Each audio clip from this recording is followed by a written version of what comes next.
Bé, doncs bon dia. Comencem l'última taula d'aquest matí i és la taula que s'ha anunciat com a homenatge a Miquel Barceló. Volem certament homenatjar-lo i també evocar-lo, mantenint present la figura del savi, el mestre, el professor, el company, l'amic, de tantes coses insubstituïbles que va ser Miquel Barceló.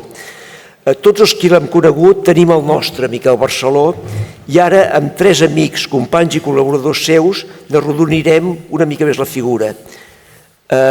Aquí, per comentar aquesta fotografia només, després ja us presentaré els participants, aquí el veiem a Miquel Barceló intervenint justament fa 25 anys, o sigui el setembre de 1997, en el primer encontre de ciència-ficció en llengua catalana, i això és en el pòsit de pescadors.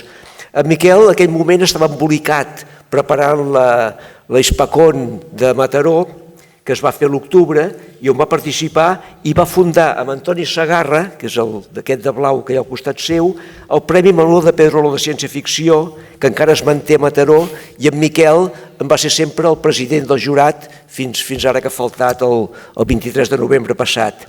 A Vilanova estava molt en feina, però va venir ni que fos a fer de públic, actiu, ho veieu que està al públic, però està, en realitat, qui s'escolta és aquí quan parla Miquel, i per tant és dels que van votar al final que féssim una associació de ciència-ficció que va ser la Societat Catalana de Ciència-Ficció i Fantasia, que ha convocat, encara convoquem l'Escatcon. Jo el Miquel l'havia començat a tractar el 1985 a Alella, quan es va fer la primera col·lecció de ciència-ficció en català, Pleniluni, i amb Miquel, l'Alejo Cuervo i en Domingo Santos, doncs érem els 4 una mica assessors. Jo poquet, i al final vaig tenir la barra de ser director de la col·lecció, però realment qui en sabia era en Miquel, el que ens ensenyava totes les coses.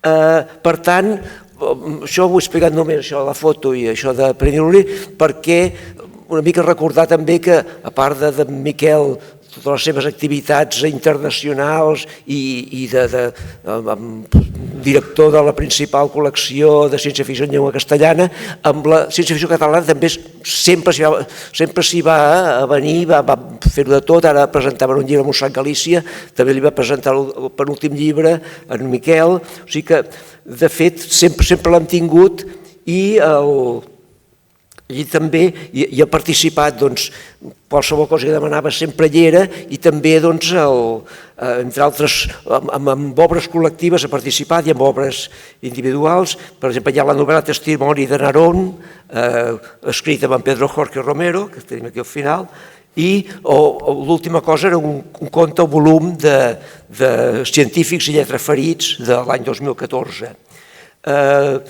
De tota la seva activitat acadèmica, editorial, literària, organitzativa, lúdica, ens en parlarà dels amics que ens acompanyen. En primer lloc, com veieu, m'ho haig de dir a mi, Jordi José i Manuel Moreno són 2 persones diferents perquè durant molts anys, fa 25 anys, van participar ja en una taula, Jordi José i Manuel Moreno, i en aquell moment també escrivien llibres com Física i Ciència-Ficció, 1994, el de King Kong a Einstein, la ciència de la ciència-ficció, i molts altres llibres conjunts, i sempre eren indestriables, eren aquestes parelles de fet indissolubles que vas trobant. I per tant, ells també fa 25 anys eren en el primer encontre de ciència-ficció aquí a Vilanova. I és un retrobament, ara ens rejovenim tots 25 anys gràcies a ells.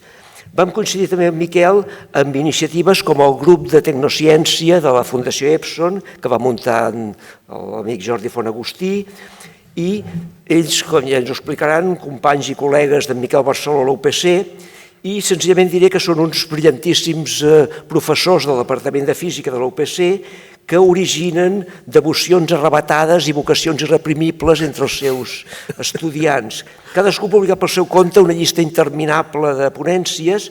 En Jordi José, em sembla que és director i vicedegà del departament, oi?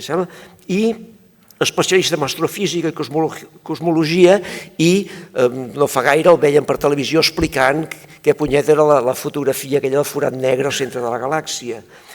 I en Manuel Moreno, que a més és astrònom, adscrit al Departament de Física Aplicada, ell encara està a Vilanova. Tots dos, això no ho he dit, quan vam fer fa 25 anys, tots dos estaven a la UPC Vilanova, en Manuel Moreno no l'hem deixat marxar encara i en canvi ell ja és gairebé el rector de la UPC. I si mireu a les pàgines web de la UPC hi ha una àrea que diu àrees d'expertesa. Llavors hi surten totes les coses, tots els centres d'interès possibles i impossibles i les coses més exigents. No m'embolicaré a dir-les. Sobretot aquí són en qualitat d'amics i còmplices de Miquel Barceló en una infinitat d'iniciatives. Gràcies a tots dos per ser aquí. I llavors Pedro Jorge Romero és un nom mític de la ciència-ficció. Per mi, des del 1990, aquest home canari, resident a les Canàries, va muntar amb en Ricard de la Casa, que és per aquí, un senyor que vivia a Andorra i fa poc va viure en un poblet d'aquí al costat, que es diu Sitges, però ara viu a Andorra altra vegada, i es van muntar des de les Canàries a Andorra una revista. S'hi va afegir en Joan Manuel Ortiz, que també és aquí i que viu aquí al costat un altre poble que es diu Cubelles, i José Luis González des de Valladolid. I els quatre van muntar una revista. De fet, internet es va acabar de muntar perquè la revista els sortís més bé, perquè primer va fer un interface, una cosa raríssima, però després, quan internet va funcionar, ja vam plegar, però realment la col·lecció de BEM i després la que es va fer electrònica la teniu també a la Biblioteca Cardona Torrandell en aquest moment. També tenia els arxivos de Nexus, que també és el precedent, ens ho parlava l'Eloi Puig, el precedent de la Biblioteca del Kraken, o sigui, el primer obra per internet de divulgació i de comentari.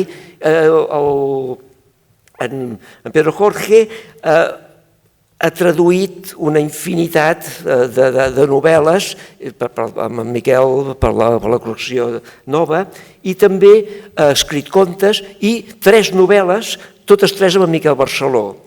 El otoño de las estrellas, Tríptico de Dios i Testimoni de Narom, que va guanyar el Premi Juli Verne i es va publicar a la col·lecció de ciència-ficció de Pagès Editors, que també la teniu tota sencera, avui aquí a la parada de les 3 tintes. I a més de la relació personal que va tenir amb en Miquel, ens podrà parlar també com relació com a autor i editor i també de la complicitat escrivint els llibres i d'altres aspectes que ens ha anunciat no tan coneguts, més lúdics. Moltes gràcies per haver vingut des de Galícia, on ara viu, i a mi desplaçament per participar en aquesta taula. Finalment, només voldria... No sé si ha vingut... Bé, doncs està venint i no és cap indiscreció, però sí que voldria agrair que d'un moment a l'altre arribarà la Teresa Tors, la dona, la companya de vida de Miquel Barceló i el seu fill, en Miquel Barceló Júnior, i que penso que el fet que ens acompanya ens ajudarà que més de l'homenatge que fem al brillant home públic, doncs també tindrà un contingut més de que homenatjarem sobretot l'home bo que era en Miquel. Ara ens acostaran la seva visió, primer en Jordi José, després en Manuel Moreno i finalment en Pedro Jorge, i després podrem parlar-ne tots plegats.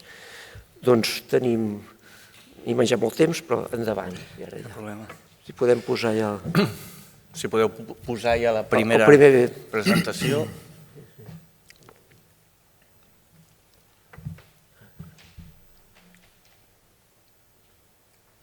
Bé, mentre es carrega, en tot cas, bon dia a tothom. És per mi un plaer i tot un honor estar aquí en aquesta taula. Fins i tot poder parlar en català, perquè últimament només parlo en anglès i sembla com una traïció a la meva llengua. Bé, com deia l'Antoni, avui he de parlar d'un amic i això em fa molta il·lusió, una il·lusió particular, l'amic Miquel Barceló, tot i que és una tasca complexa, és a dir, em sento una mica com el funambulista que camina per la corda fluixa sobre l'abisme de les emocions, d'acord? Perquè hem de parlar d'un amic que ja no està amb nosaltres, i això sempre és complex, per tant espero no caure a l'abisme i he intentat, la manera de fugir això és intentar anar una mica a coses mitjanament divertides, veurem si ho aconsegueixo. Bé, la primera sorpresa, no sé quants de vosaltres coneixeu i no coneixeu el Miquel, però la primera sorpresa, si algú no el coneix, és, bueno, anem a internet i veure qui és Miquel Barceló, no? Clar, us podeu quedar esparverats perquè, ostres, pintor, Premi Príncep d'Astúries de les Arts, historiador, llicenciat en Ciències Econòmiques, ostres, sí que va fer coses, no? No, hi ha molts Miquels Barcelós, però només n'hi ha the one and only, diguem, n'hi ha fins i tot un carrer, Miquel Barceló a Falset, dic, ostres, quin personatge, no? Bé, deixeu-me dir que aquest és el nostre Miquel Barceló, el que volem homenatjar avui, i deixeu-me dir que té una talla intel·lectual comparable o superior a qualsevol dels altres Miquels Barcelós que hem vist a la transparència, a la diapositiva anterior, d'acord? I per tant el que voldria reflexar des de l'amistat és una mica la immensa petjada que ha deixat el Miquel entre tots nosaltres i que opino perdurarà en el temps. Bé, què és el que he de fer? L'Antoni, diguem, inclús m'ha escatimat uns minuts, em va dir 15 minuts, ja em porto com 2, no? Per tant, què he fet? Doncs fer de científic és la meva feina i per tant, què puc dir del Miquel en 13 minuts? Paraules clau, el que posem en els articles quan un fa ciència, no? I per tant, serà com una mica bombardeig de paraules clau que intenten definir el Miquel, ja sé que és una manera una mica cutre, d'acord? I trista per glosar la vida de tot una icona, d'acord? Però no tinc més temps, és a dir, que en tot cas, si després ja tenim més temps, podem parlar-ne una miqueta més, no? Treballador infatigable, inqüestionable, és per tothom, diguem, li podies escriure al cap de setmana i estava preparant els articles per publicar als diferents diaris amb una obra, diguem, espectacular, pioner. Clar, aquí amb el Premi amb aquest certamen de ciència-ficció no escapa, diguem, la seva contribució als llibres de lectura que han servit diguem, al fandom i també als estudiosos, diguem, a seleccionar una mica l'hort de la palla, d'aquesta tria i d'aquesta invasió anglosaxona que ens parlaven a l'anterior taula rodona avui mateix. Però no només això, seria una mica trist deixar el paper de pioner simplement perquè ha escrit, diguem, compilacions sobre la ciència-ficció publicada a l'estat espanyol. Ha sigut pioner en moltes altres coses, només a mode de tall d'exemple, deixeu-me dir que ha sigut pioner en introduir, en certa manera, les humanitats en un entorn politècnic, a una universitat politècnica, i fer que una, diguem, disciplina una mica proscrita, com és la ciència-ficció, hagi tingut cabuda en aquest entorn i ha motivat, potenciat, liderat múltiples iniciatives fetes entorn a la ciència-ficció i a la relació entre ciència, literatura i cinema, algunes de les quals hem tingut, moltes de les coses que parlo, perquè ara estic parlant jo, però també, com deia l'Antoni, diguem, involucren també el meu company Manel Moreno, company de fatigues en aquest àmbit de la ciència-ficció. I aquí teniu dos, per exemple, de les múltiples coses que podríem dir que hem fet conjuntament amb el Miquel. Diguem, vaig tenir l'honor de participar com a coautor d'alguns d'aquests capítols que apareixen en aquests llibres.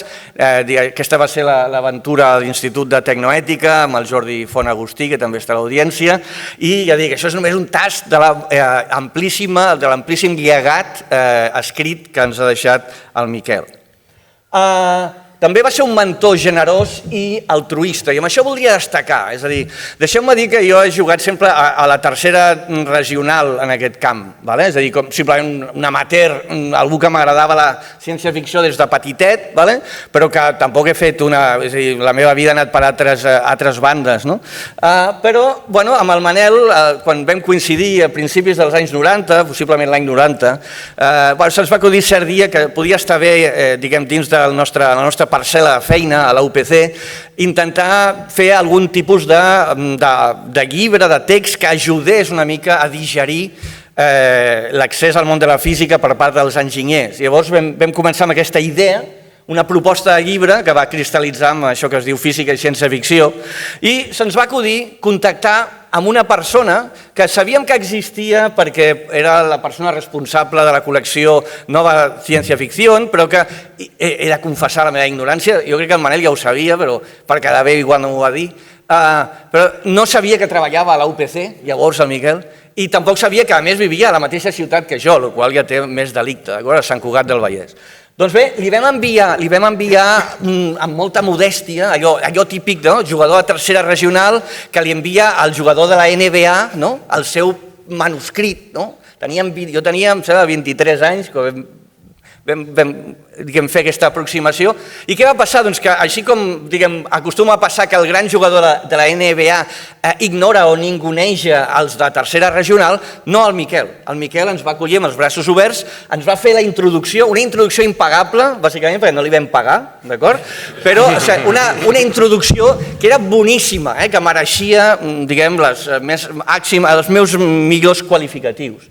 La cosa no va quedar aquí, sinó que a més ell treballava a la Facultat d'Informàtica, ens va convidar el Manel i a mi a donar una xerrada allà a l'abril de l'any 93, d'acord? I no només això, sinó que a més va tenir la gosadia de convidar a un periodista, que era el Jacinto Antón, que era el responsable de la part de cultura del diari El País. Jo suposo que aquell dia no hi havia notícies importants perquè el Jacinto Antón no se li va acudir res millor que fer a plana sencera, al diari El País, com una mena de resum o síntesi de la xerrada que vam fer allà modestament entre 4 amics a la Facultat d'Informàtica, el Manel i jo. I això va ser l'inici de la bola de neu, diguem que a partir d'aquí va portar a moure'ns per diferents mitjans, etc. Bé, parlàvem de premis també a l'anterior taula rodona. També algo purament ciència-ficció, aquí ens veieu una miqueta rejuvenits, tant el Miquel com jo, d'acord? Resulta que aquest llibre, aquesta cosa que vam elaborar amb el Manel, va guanyar un premi que es diu Hispacón, que donava, atenció a això, a la dada, donava l'Associació Espanyola de Ciència-Ficció i Fantasia, a un indret com Cádiz, molt xulo, d'acord? Però amb la singularitat que van premiar com a millor llibre d'assaig de tot l'estat espanyol un llibre publicat en català. D'acord? Clar, això és pura ciència-ficció. Jo crec que els hi va semblar que aquest idioma era tan peculiar que mereixia un premi encara que no sabiessin el que posava en el llibre. A més, un llibre ple de fórmules i tal, o sigui, tenia tots els números per no ser ni promocionat com a possible candidat al premi. Aquí novament està la mà del Miquel darrere, és el gran mentor que ens va ajudar, ens va impulsar, va proposar aquest llibre, d'hauria enganyar algú i finalment el premi va arribar en aquest llibre.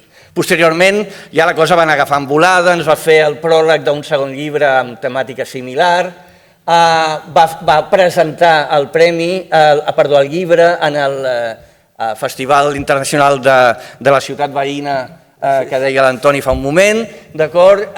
Com sempre, amb aquella làbia única que el descrivia i que feia que tots els assistents es van llançar a comprar un exemplar immediatament després de sentir el Miquel. I no només això, sinó que a més també ens va arrossegar altres històries. Volia compartir el seu entusiasme. Una de les seves criatures més conegudes en aquest àmbit és el Premi UPC de Ciència-Ficció, que com sabeu, o suposo sabeu, s'ha rebatejat aquest any amb el seu honor. Ara es dirà, a partir d'ara, Premi UPC de Ciència-Ficció Miquel Barceló, d'acord? I on en Manel i jo vam engrossar les files del jurat d'aquest premi a partir de l'any 96, crec. I una mica més mostra d'aquesta mentoria, aquesta ajuda que ens feia en Miquel, és un any abans d'entrar com a membres del jurat, clar, el Manel i jo érem UPC, aficionats al gènere, assistíem quan podíem a l'entrega de premis, era un espectacle. Us he de dir que participar en el Premi UPC a nivell personal és una de les experiències més grates que he tingut a la vida, bàsicament per diferents motius. Una, per poder llegir algunes novel·les abans que fossin populars i tal, les reunions del jurat, això mereixeria tertúlia amb unes cerveses per comentar lo divertides que eren, i l'oportunitat de poder conèixer en primera persona les primeres espases del gènere que venien a dictar una conferència el dia de l'entrega del premi i que, a més, pel tema de l'idioma, molts d'ells eren americans i aleshores ja em tocava seure al costat durant el dinar per parlar en anglès amb ells, d'acord?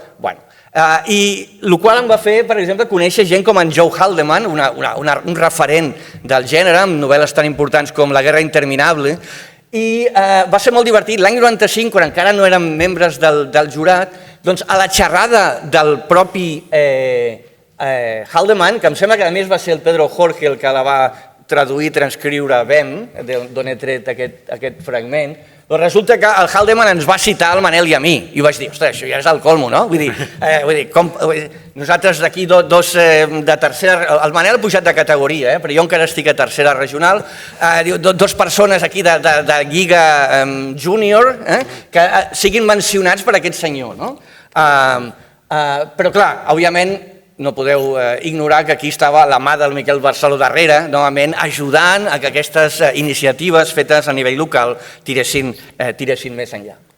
Aquest sentit de la meravella que acompanya aquest titular d'un dels múltiples entrevistes que va concedir el Miquel, doncs l'acompanyaven jo crec amb tot el que feia, és a dir, ell era un apassionat per la ciència, per la vida, era un apassionat per la música, les arts, etc. Tot li agradava i en certa manera gaudia amb tot el que feia. Era una persona de coneixement enciclopèdic, això és inqüestionable, li encantaven els llibres, aquí el veiem amb una fotografia envoltat del seu element més preuat, els llibres, i voldria dir que quelcom que aprecio molt, he conegut per la meva feina gent amb una capacitat intel·lectual impressionant a molts nivells i a molts llocs, molts països, però sí que he de dir que això el Miquel ho acompanyava d'una altra qualitat i era la modèstia, és a dir, no refregava per la cara el fet que ell sabia moltes coses, que sí que en sabia, d'acord? Però ho admetia o ho portava amb una absoluta naturalitat, i això doncs, el feia una persona molt afable, molt estimada i molt propera. Extraordinari comunicador. Aquí, diguem, un acte que vam fer així a 6 mans amb el Manel, ell i jo. He posat per terra mar i aire perquè realment és que era un excepcional escriptor amb una prosa molt frapant, que atreia molt el lector, i d'altra banda també les seves xerrades, jo li havia dit moltes vegades, és que el més similar a escoltar-te a tu és anar al cinema i prendre unes crispetes, és a dir, el que m'agradava de les actes que feien conjuntament amb el Manel i el Miquel no era quan jo parlava, era quan els escoltava amb ells i m'ho passava pipa, d'acord? Perquè els dos són grans comunicadors, en particular el Miquel, que és qui protagonitza aquest acte, i sempre era un plaer escoltar-lo. També amb aquestes comunicacions s'ha parlat abans de les famoses trobades de ciència-ficció de Mataró, també ens va arrossegar cap aquí, suposo que ell era, òbviament, l'epicentre de la reunió, fill de Mataró, d'acord? I per tant, tot i que a vegades, aquí veieu un dels programes, any 95, tot i que a vegades el Miquel apareixia abans que nosaltres, no us enganyeu, nosaltres érem els teloneros del Miquel, d'acord? Dient alguna cosa mitjanament interessant, espero, en algun moment, però tot i que per qüestions d'agenda apareixíem al final, l'estrella de l'acte, òbviament, era en Miquel. Val a dir que l'últim acte, i això en Manel potser em corregirà, que vam fer conjuntament els tres així en públic, en persona, va ser en el Saló Internacional del Còmic de l'any 2015, d'acord? També una d'aquelles experiències on el més divertit de tot era retrobar-se amb el Manel i amb el Miquel. I acabo. Amistat, per sobre de totes aquestes col·laboracions, diguem, a nivell professional, el més divertit també és la component humana, d'acord? No ens enganyem. I gràcies a que érem semiveïns de Sant Cugat, doncs vaig tenir ocasió de conèixer una miqueta més en detall el seu entorn, la seva família, el Miquel Júnior, que ara fa acte de presència, la seva dona, la Teresa, i ells van tenir ocasió també de conèixer el meu fill, l'Arnau, d'acord? A vegades, us podria explicar moltes anècdotes, però a vegades m'enviava un WhatsApp al Miquel Barceló pare i em deia, he vist el teu fill, però no li he dit res per Sant Cugat perquè anava amb 2 noies i no li volia tallar el rotllo, en fi, aquest tipus de coses. Total, que acabo amb un fragment d'un vídeo, si em permet l'Antoni, Quan el meu fill va fer 18 anys, l'any 2017, com que es coneixien des que el meu fill tenia mesos, de fet, li vaig demanar a molta gent si podien gravar un vídeo de felicitació per la seva majoria d'edat. Òbviament el Miquel va dir que sí. Però per què us ensenyo aquest vídeo? Perquè a diferència de la resta de gent a la qual li vaig demanar aquest petit acte d'amistat, veureu la professionalitat del Miquel. El Miquel es va elaborar un guió, d'acord? És a dir, que fins i tot, mentre els altres deien felicitats, que passis un bon dia, improvisat, no, el Miquel professional va elaborar un guió i ara el podem sentir durar un minutet, si us plau. Arnau, felicitats. Sembla que has arribat allò que en diuen la majoria d'edat. No te'n preocupis pas massa, La vida ja t'anirà fent més gran, més savi, i la teva veritable tasca serà mantenir la força i la il·lusió i l'empenta de la joventut que ara tens. I si de veritat t'estimes, sempre mantindràs la ingenuïtat i la curiositat del nen que has sigut i que et desitjo sincerament que mai deixis de ser. Tens molt, tot, per davant ara.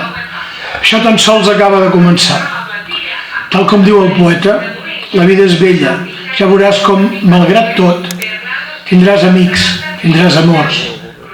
Tens tot un univers de coses noves per conèixer, per veure, per comprendre i per estimar. I moltes persones també per comprendre i estimar. La feina està per fer. I estic segur que podràs dur-la a terme i ho faràs bé. Hi haurà dificultats, això és segur, però al final a la balança guanyaran, i de molt, les alegries i les satisfaccions.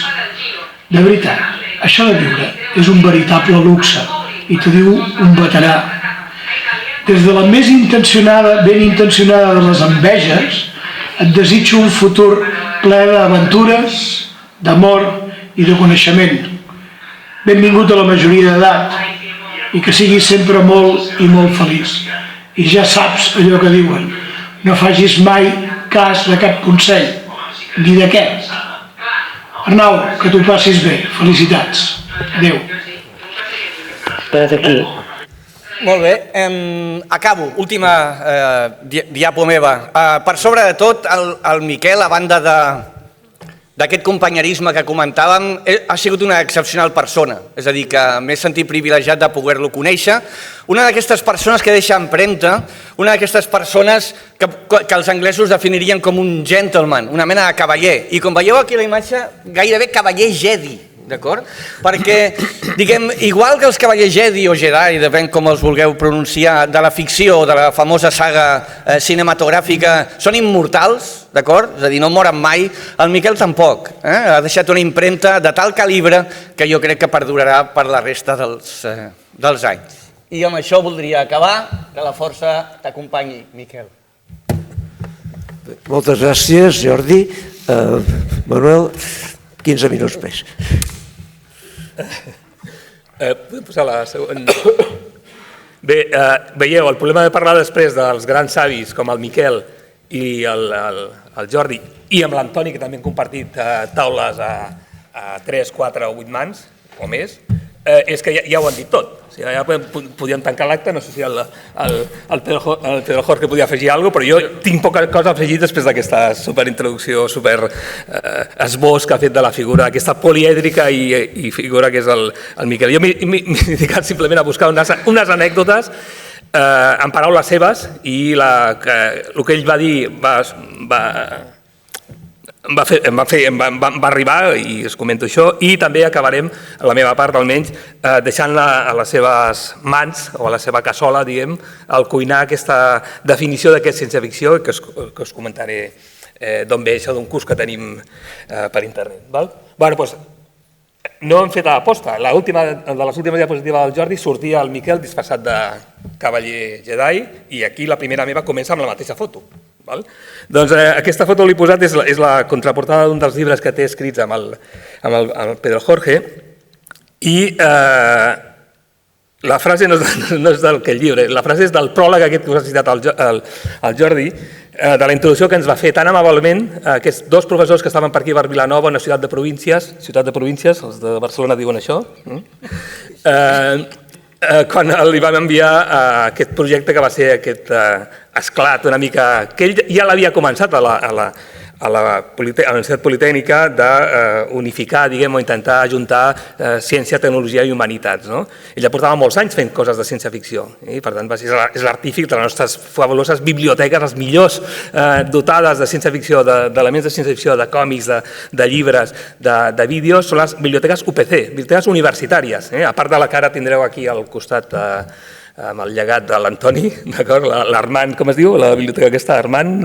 Cardona Torrenter. Cardona Torrenter, on tindreu també un llegat importantíssim i per tant tot queda a casa i tenim la sort de tenir persones com el Miquel o com l'Antoni, que són capaços de, al llarg de la seva trajectòria, deixar tot el seu llegat, tot el seu coneixement a la resta de mortals que gaudirem o que hem gaudit molt de les seves investigacions i de les seves aportacions en el gènere de la ciència-ficció. Doncs bé, ell ens feia aquest pròleg que deia, no em puc, ho llegeixo aquí en el paper, no em puc estar de dir que sento una sana enveja. Una persona que, com diu el Jordi, jugava a primera divisió, sentia una sana enveja per uns nouvinguts que venien d'una regional, d'acord? I no només ens va donar suport, sinó que ens va prologar el llibre, i jo crec que aquest llibre, que estava prologat en català, el llibre estava fet en català, i com us ha dit el Jordi, va guanyar, ara mirava la llista dels premis, és un premi Ignotus, que és un dels premis que concedeix l'Associació Espanyola de Fantasia i Ciència-Ficció, els millors llibres, llibres de ciència-ficció, de literatura, els millors assajos, els contes i tal, i té un apartat que és de millor llibre d'assaig. Doncs l'any 95 ens van donar aquest premi, evidentment, qui hi havia darrere era la mà del Miquel Barceló. Jo no crec que tots els de Cadis o tota la gent que es va reunir allà entengués gairebé, primer per les fórmules, no dic jo, no vull dir res més, res sobre les persones que assisteixen a aquestes convencions, però sobretot per l'idioma, estava en català. I és l'únic, pel que he vist, ara la llista em sembla que porten 25 anys donant el Premi Ignotus, és l'únic que està en català, el qual vol dir alguna cosa. El català encara feia de les seves fa 25 anys, o començava a fer de les seves, cosa que sembla que anem al revés. Bueno, és igual, no vull dir res més. En qualsevol cas, ell deia que sentia una sana enveja, diu, perquè han estat capaços de passar-me al davant. Com podien passar al davant?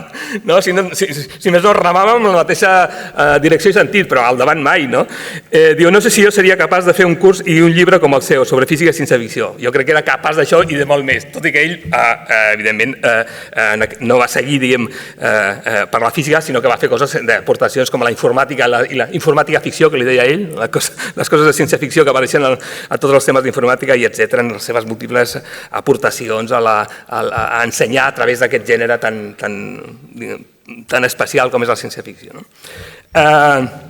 Una altra de les anècdotes que us vull comentar és de la seva múltiple activitat, era capaç de muntar qualsevol cinefòrum, activitat, conferència, no deia mai que no a ajudar o a estar allà on fos de Catalunya, ha fet més conferències que el Jordi i jo junts, i mira que en portem unes quantes, segur ell que té un llistat enorme, doncs quan començàvem amb això encara no el coneixíem massa bé, muntava com una espècie amb l'ajut dels estudiants d'informàtica, que en aquella època eren molt moguts en temes que no fossin essencialment de la seva titulació, de la seva carrera, muntava uns cicles de ciència-ficció. I a mi em va demanar si volia participar-ne un i que aportés la pel·lícula que volgués. Vaig dir, home, Solaris, que per mi sempre ha estat la pel·lícula emblemàtica, Solaris de Tarkovsky, evidentment, la pel·lícula emblemàtica que marca què s'entén, què entenem els que ens agrada la ciència-ficció com a ciència-ficció cinematogràfica. La pel·lícula, com ja sabeu, dura quasi 2 hores 50, 2 hores 45 per ser exactes. Doncs bé, això va començar, com diu aquí, va començar a les 11:30 i estava previst que acabés a les 2, amb la qual cosa aquí no hi cabia la pel·lícula, com veieu.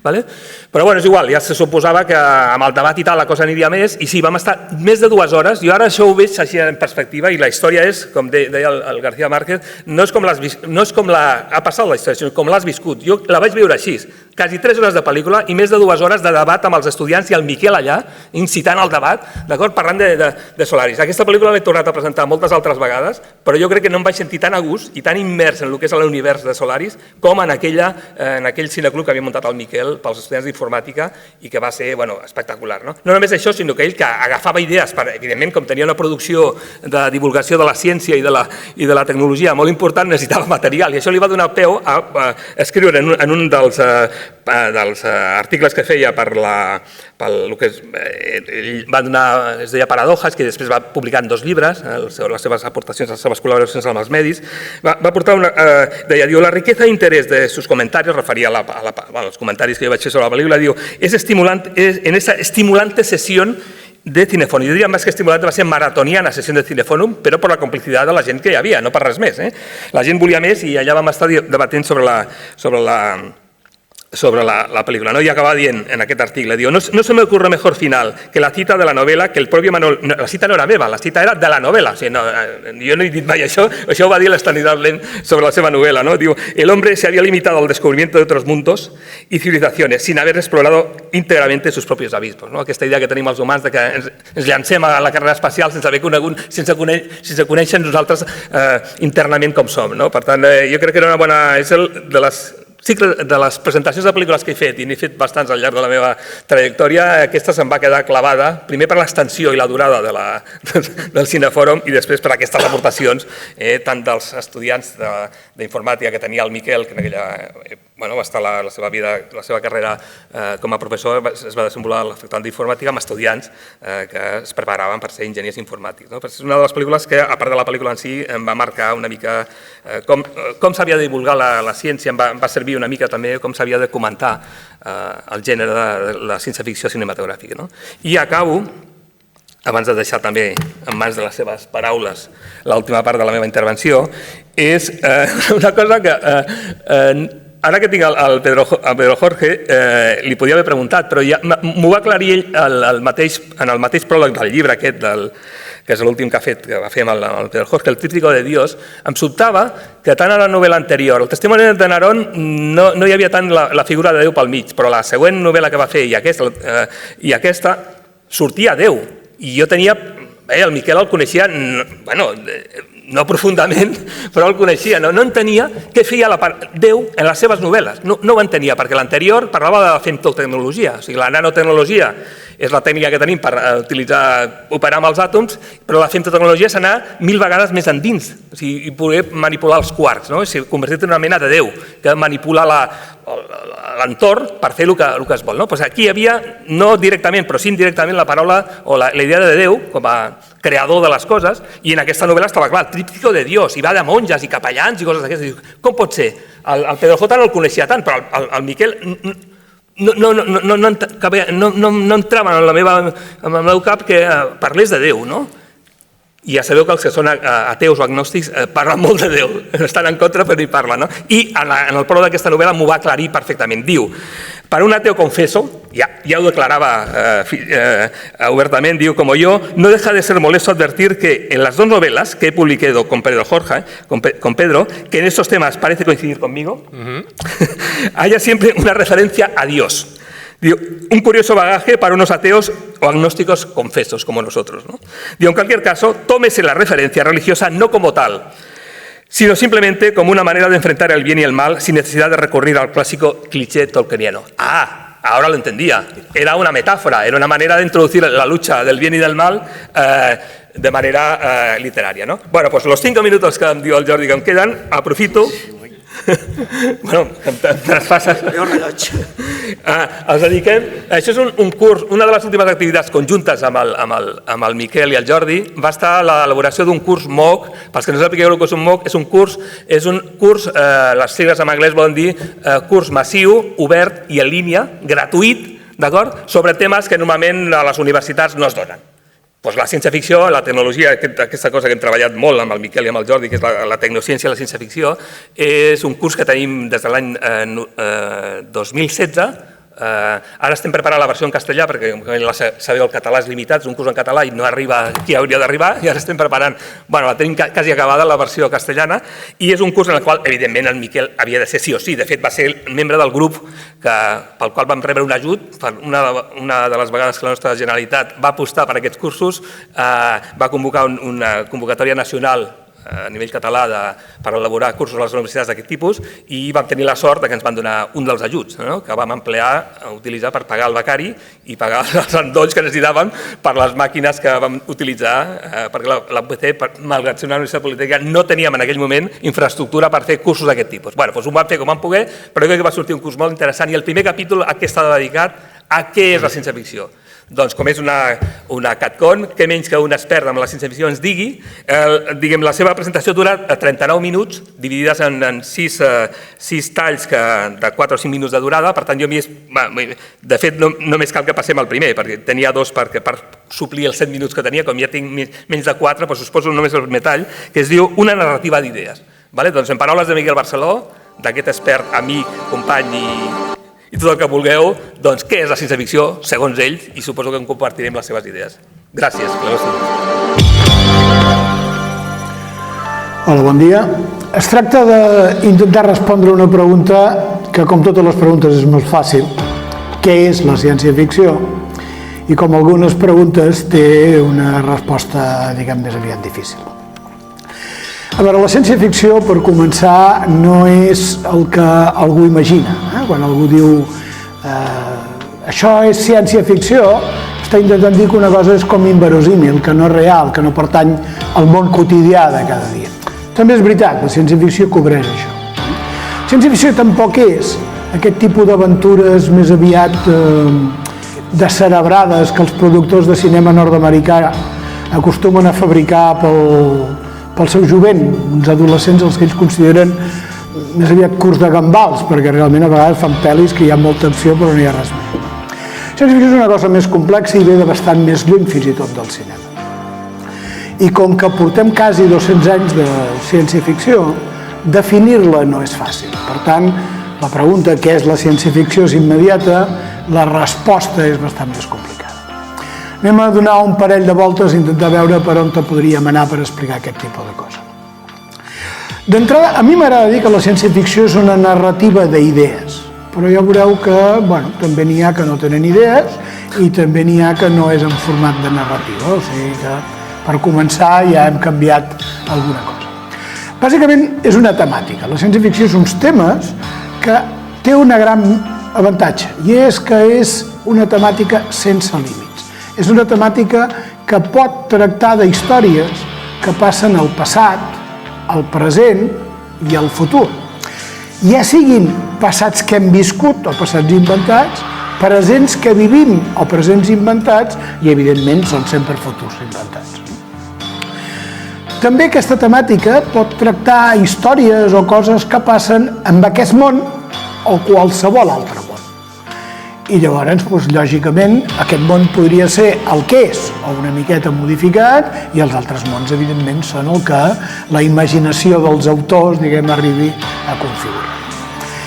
I el que a mi ara, darrerament, em sembla també més important, aquesta temàtica pot explicar històries que passen a societats reals o a societats inventades. Això dona un poder especial a la ciència-ficció perquè ens fa pensar que no necessàriament la manera d'organitzar-se en societat ha de ser com aquella en què vivim nosaltres. Però d'això en parlarem una miqueta després. Bé, aquesta temàtica, aquesta narrativa, es fa servir en molts mitjans expressius. Possiblement, possiblement, segur va començar amb la literatura, amb la paraula escrita. Però, possiblement, degut a l'abast del mitjà, avui dia coneixem molt més, o la majoria de gent coneix molt més, la ciència-ficció que es veu al cinema, que ja dic que no sempre, respecta suficientment la intel·ligència de l'espectador. De la mateixa manera que pot haver-hi a la literatura escrita, al cinema, evidentment pot estar a la televisió, pot estar al còmic, pot estar al teatre, jo he vist i fins i tot he participat com a actor fa molts anys en una obra de teatre de ciència-ficció, i també fins i tot, i per això la negació del terme narrativa, es pot fer poesia de ciència-ficció. Hi ha un premi mundial, que és el Premi Riesling, que premia la millor poesia de ciència-ficció, normalment escrita en anglès, perquè això ho porten els americans. Jo ja sé que avui dia estem en el món de l'audiovisual, aquest món de l'audiovisual està dominat pel cinema, la televisió, la imatge en moviment, però possiblement la millor ciència-ficció el continua trobant encara a la literatura, diguem, a la part escrita.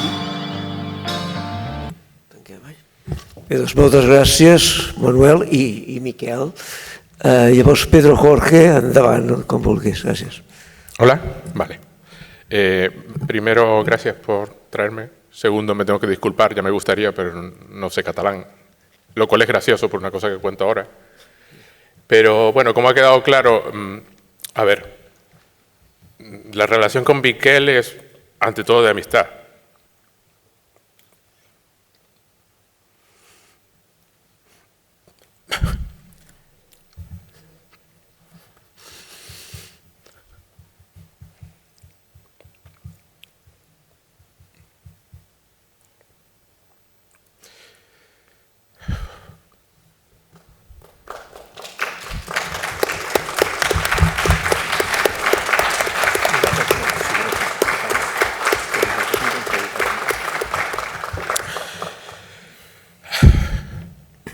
Era un hombre tremendamente inteligente, como saben todos, ¿no?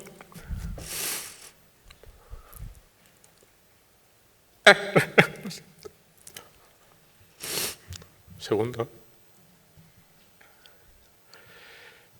Pero como ser humano era muchísimo mayor. Su humanidad era enorme. Yo lo conocí en La Haya en 1990, que vaya un sitio para ir a conocer gente, ¿no? Y conocí a toda la familia porque no podías conocer solo a Miquel, claro, conocías a Teresa y a Miquel Jr. Y la anécdota de La Haya era que pues Miquel Jr. debía tener 7 años, ¿no? O algo así. Y lo llevaban a ver las películas que se proyectaban en el ciclo de ciencia ficción. Pero claro, las películas estaban pues en inglés, subtituladas, cualquiera sabe en qué, ¿no? Y entonces se las traducían para que participara en... Y alguien se les quejó de que, oye, estás hablando en medio de la película. Y Miquel le respondió, apagado como todos los demás. Quiero decir, esa era su humanidad. Un día decidió que íbamos a escribir una cosa juntos y me dijo, ¿por qué no lo escribimos? Es para un premio de ciencia ficción en catalán. Y yo le dije, pero Miquel, yo no sé catalán. Dice, no importa, preparamos la historia y escribes algún capítulo y algunas partes y bueno, yo ya lo pongo todo en catalán. Y digo, ¿vale? Y entonces un día decidió convertirme en parte de la historia de la literatura de ciencia ficción en catalán, que es la parte graciosa de no saber catalán. El libro creo que está a la venta incluso aquí, ¿no? Y entonces, ese es el tipo de cosas que hacía. Y cuando tocó convertir eso en el otoño de las estrellas, pues el hombre lo que hizo, dice, bueno, pues tú lo trabajas tú. Empiezas a contar, digo, pero Miquel, no sé catalán. Dice, no importa. Y entonces se grabó leyendo el libro entero, el testimonio de Narón, traduciéndolo mientras lo leía, para que yo lo pudiera transcribir y trabajar encima de él para la otra versión, ¿no?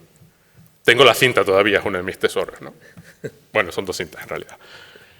Quiero decir, era ese tipo de persona. Un día decidía que le caías bien y ya está. Hace poco su hijo me dijo que yo era como el hermano pequeño, ¿no? Y lo pienso desde que me lo dijo, ¿no? Y digo, pues sí, es verdad, ¿no? Miquel fue una de las personas más influyentes de toda mi vida, ¿no? Me convirtió en cosas, me fabricaba, ¿no? Me convirtió en autor de ciencia ficción catalán, ¿no? Un día decidió que yo era traductor y me dijo, ¿traduces esto que ha ganado el premio PC? Y digo, bueno, y así empezó. Luego me siguió dando libros y me convirtió en escritor, ¿no? Digo, en traductor. Hay una enorme, en mi vida, claro, yo tenía 23 años cuando lo conocí, ¿no? Ahora tengo 55. Hay en mi vida toda una sucesión de cosas que son porque Miquel Barceló hizo que fuera. Un montón, una sucesión enorme de primeras cosas. Me llevó a la tele. Un día me dijo, mira, vienes a Redes a hablar de Harry Potter. Digo, vale. Entonces me llevaron a Barcelona, me metieron en un hotel, me llevaron un coche, me llevaron al estudio, grabamos el episodio, estábamos en una mesa redonda con Putset, se cayó un foco en medio de la mesa, fue una cosa espectacular, en medio de una frase. Entonces Punset me hizo repetir la frase desde el principio, cuando volvimos. Y fue una de estas experiencias que un día decidió que, pues sí, que yo era capaz de dar una conferencia sobre ética y ciencia ficción. Me llevó a San Sebastián a darla. Y era toda esa sucesión. Pero hay una humanidad fundamental en Miquel Barceló. Todos los recursos de los que disponía los usaba, como ya han dicho aquí, ¿no? Con una generosidad. A ver, publicaba autores de ciencia ficción españoles en su colección Nova. Es decir, en cierta forma la ponía en riesgo, ¿no? Se arriesgaba a que ese libro no vendiese bien. Se arriesgaba, siempre estaba dispuesto a ese tipo de cosas y hizo favores a todo tipo de personas y con una generosidad enorme. Miquel era lo que tenías delante de ti, era esa persona, ¿no? Era ante todo esa expansividad humana enorme. Si podías disfrutar de él con su charla intelectual, ¿no? Y hablar de él, con él de mil cosas. Ahora cuento otras historias, pero hay un calor que disfrutabas cuando estabas a su lado, ¿no? Esa es mi sensación. Para mí es una sensación de amistad y ahora pensándolo, pues sí, era como mi hermano mayor, efectivamente, ¿no? Era una de estas personas que solo me llevaba 18 años, en realidad, ¿no? Es decir, lo suficientemente mayor como para poder guiarme y llevarme por el mundo. Y claro, ahora me encuentro pensando que el hombre que soy ahora, de 54 años, debe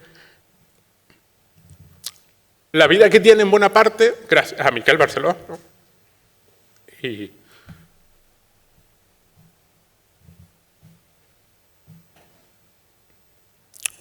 nunca se lo podré agradecer lo suficiente, básicamente.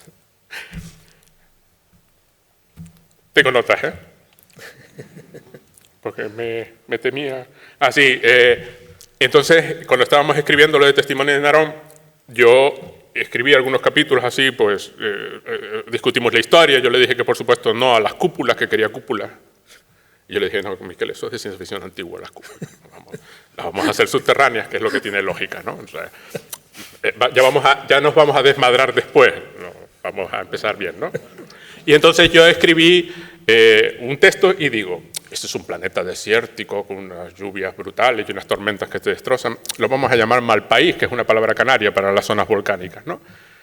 Y alguien me lo comentó, dice, no, hay una palabra chula en el libro, Malpaís y tal. Digo, sí, es una palabra canaria normal. Así que si dentro de 100 años en la literatura de ciencia ficción catalana se usa la palabra Malpaís, ya sabes de dónde salió.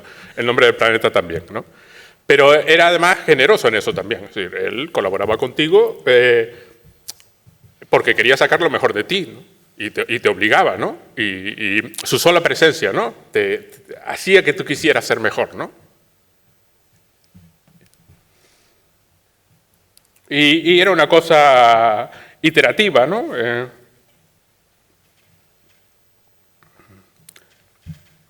Y también le encantaban, y yo cuando lo vi en sus momentos de generosidad mayor, fue que le encantaban los juegos de mesa. Ya empezó ya con cierta edad con los juegos de mesa, y creo que hay una anécdota de juegos de mesa aquí, ¿no? Claro, los juegos de mesa es un mundo tan variado como la ciencia ficción. Él en la ciencia ficción era un hombre al que le gustaba la ciencia ficción dura, ¿no? Entonces cuando me decía, yo también soy ateo acérrimo, ¿no? Pero lo de Dios tiene gracia, ¿no? Ponerlo en tal. Alguien se quejó una vez de que los escritores de ciencia ficción cuando usan la palabra Dios, era un creyente, ¿no? La usan así como quien diría marciano, una cosa así, ¿no? O sea, que no la usan en el sentido teológico, sino como algo extraño, ¿no? Como una palabra para decir extraño o sobrenatural, de inmediato, y tenía toda la razón, por supuesto, el uso que hace la ciencia ficción es ese. Pero a él le atraía la parte dura de la ciencia ficción, ¿no? Entonces, de Testimonio de Narón, pues lo de la fantasía. O sea, las ideas estas, es decir, yo siempre digo que además El Otoño de las Estrellas es un libro que viene con bibliografía, claro, es una novela de ciencia ficción donde se citan un par de artículos, de un texto científico, el de la Tierra Rara y tal, quiero decir, había ganas de meter, ¿no? Y había un proceso iterativo donde se hablaba y se escribía, ¿no? Pero él, si tú ves la colección Nova, la colección Nova podría haber sido perfectamente la colección de los grandes éxitos de la ciencia ficción dura, pero esa colección contiene absolutamente de todo. Publicó autores inconcebibles en otras colecciones o en la época, y que él estaba dispuesto a promover. Le gustaban mucho las autoras de ciencia ficción, ¿no? Aunque no escribieran el tipo de ciencia ficción que él realmente le gustaría escribir, ¿no? Pero había esa generosidad y esa amplitud para encontrar el valor en las cosas. Entonces con los juegos de mesa era igual. O sea, hay juegos de mesa que son súper sencillos en plan parchís y hay juegos de mesa que son hiper complicados. Y Miquel jugaba a cualquiera de ellos, ¿eh? O sea, le daba igual. Le gustaba jugar, ¿no? Le gustaba el hecho de jugar. Por supuesto, le gustaban los duros, ¿no? Los potentes. Entonces hay un juego de mesa que se llama High Frontier, que es un juego de exploración del sistema solar. Tú tienes cohetes y exploras el sistema solar. Claro, está hecho por un ingeniero aeronáutico. Y es un ingeniero aeronáutico que se toma los juegos de mesa en serio. Tiene un par de juegos de mesa. Los juegos de mesa de este hombre son prácticamente injugables. Porque primero, para entender el manual, hay que ser ingeniero, ¿no?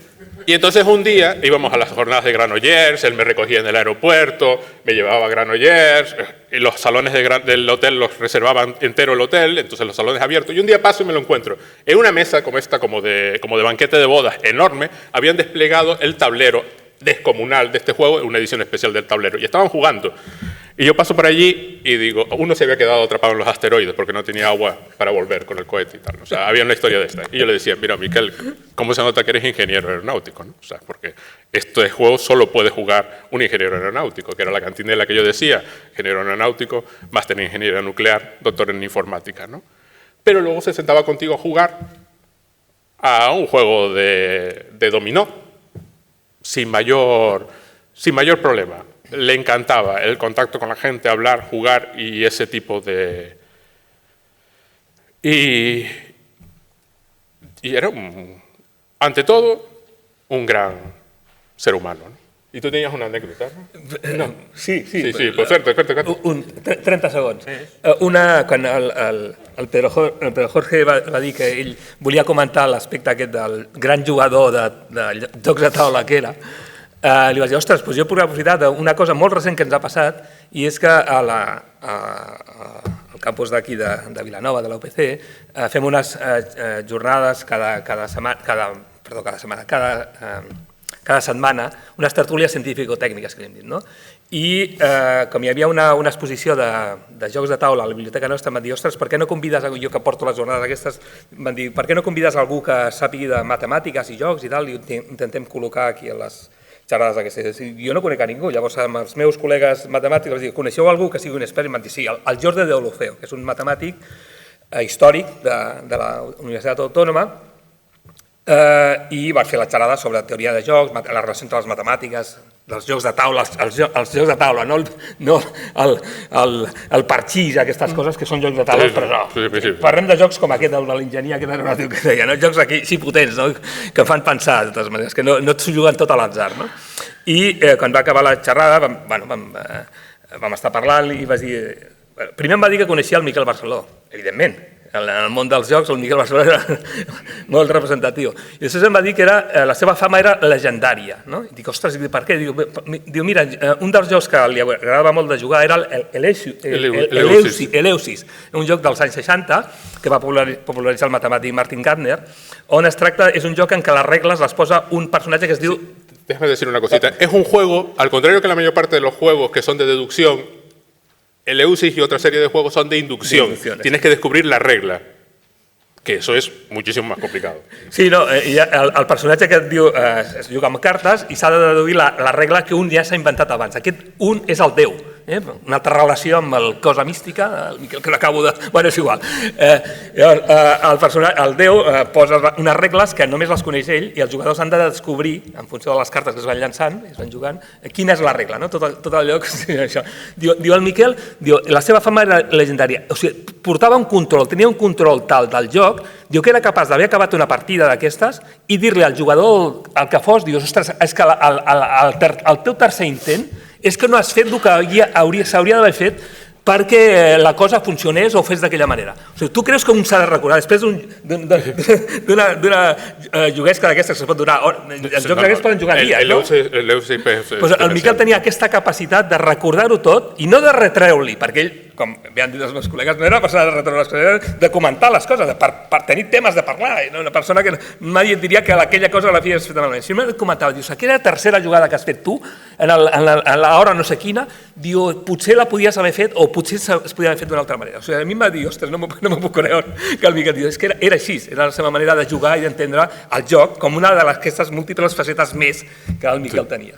Y además sufría mucho de parálisis de análisis porque le molestaba hacerlo mal. Entonces yo tengo otro amigo que es matemático y no le gusta tampoco hacerlo mal. Es decir, si van a jugar, si van a hacer una jugada, que sea la mejor que ven, ¿no? Entonces una vez éramos 6 jugando y Miquel estaba en un lado y este amigo estaba en el otro. Entonces la partida se paraba en cuanto llegaba uno de los dos.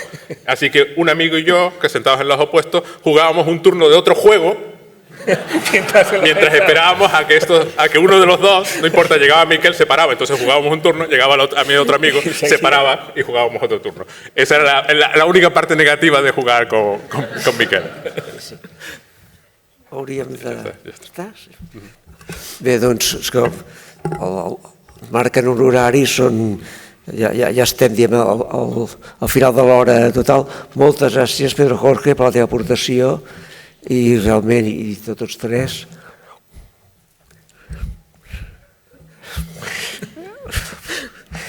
vam dir que acabaríem així, doncs moltes gràcies. Si voleu fer alguna intervenció, ja heu vist que l'han fet present.